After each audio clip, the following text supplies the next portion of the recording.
My name is Zeta Cosplay, and today I'm going to be sharing with you 6 tools that are going to drastically improve.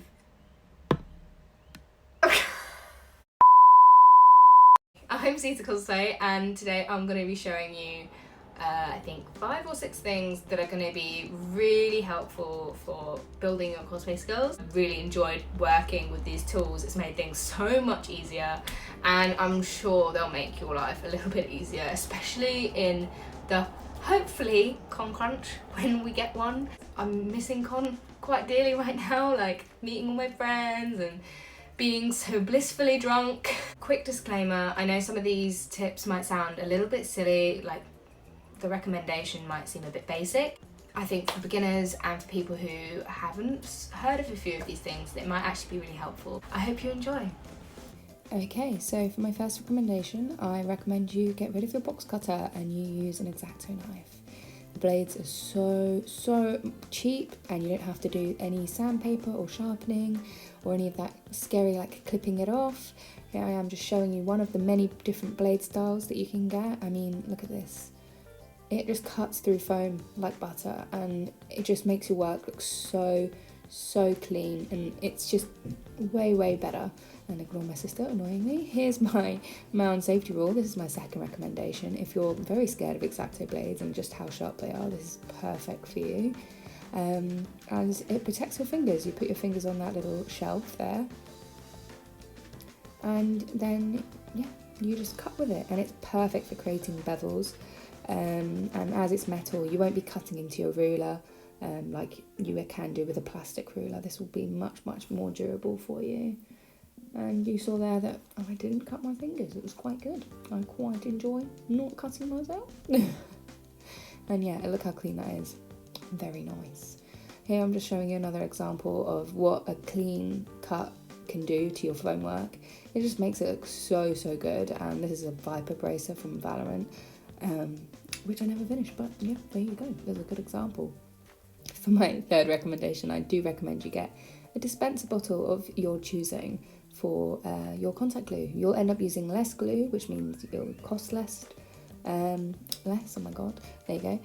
And then we have me just showing you here that I'm just squeezing out some contact glue, and it's just so much less messy as well. You won't be getting like globs of foam in your glue, trying to use that instead. And what I generally do is I just get one of these little contact glue scraper things, scrape it to the very edges, and here's a really great clip of me showing you that the glue sticks 2 pieces of foam together. I don't know why I put this in here, but yeah, there you go. And I clearly didn't wait for the glue to dry. Okay, so for my fourth recommendation is get yourself a silicone mat. This will not only protect your table, but for worbla work, it's just going to blow your mind. This maintains the smoothness of your worbla and helps keep the surface texture as smooth as possible. It's great as well if you're working with fibra. I know that can retain fingerprints and all sorts of things. If you've got cut marks and glue and old paint and stuff stuck on your table, the silicone mat sorts all of these problems out, because just nothing will stick to it. Here I am just showing you, like you can already see that the worbla is still retaining its sort of shine, which is super great, especially if you're really confident or you want to work with more worbla or thermoplastics. Like, it just means you've got so much less work to do in your priming and painting stages. The only problem is you obviously can't cut on a silicone mat. The next best thing for this mat as well is you can get any of your worbla scraps, heat them up, and you can roll them out. And this will it's just so good. You won't burn your fingers, and look how smooth those like worbla sausages you can make. This is great if you're doing Zack Fisher cosplay and you need to do all those bevels. It's also great for hot glue crafts. If you've got any resin or hot glue or anything that you need to do, like making little divots or any sorts of decorations, nothing will stick to the silicone mat, as I said before. So you can just pop off any of the things that you have been using on your hot glue, and you can just stick it onto your costume, like here, like making little nuts or bolts or anything, or this really bad example of a hot glue craft. But my next recommendation is to get rid of your old hot glue gun. Please upgrade to a big boy hot glue gun like these. This will really change the game. Like, you can see the difference in size and actual size of the hot glue sticks as well. The one I've got here actually has different power settings, and on the 100 watt setting it literally comes out like liquid lava, as you can see here.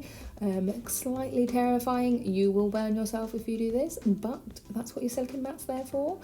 Nothing will stick to your table this way, and trust me, when a hot glue comes out this hot, it glues to stuff. It'll be so much better for your costumes. Okay, so for my final recommendation, pins generally will leave awful sorts of pulls and marks in your fabric. If you've got thin fabric or any sort of leathery type fabrics that they'll literally leave holes in, get yourself some wonder clips. These are super handy. I probably use these more than pins just because they're so practical. And yeah, don't step on these. They are literally more painful than Lego. They're quite small. They have little teeth on the inside, but they don't actually puncture the fabric, so that's the best part about these. And you can see they also have some seam allowance lines on the back as well. They are super cute. They literally will hold on to your fabric almost better than pins, I would say.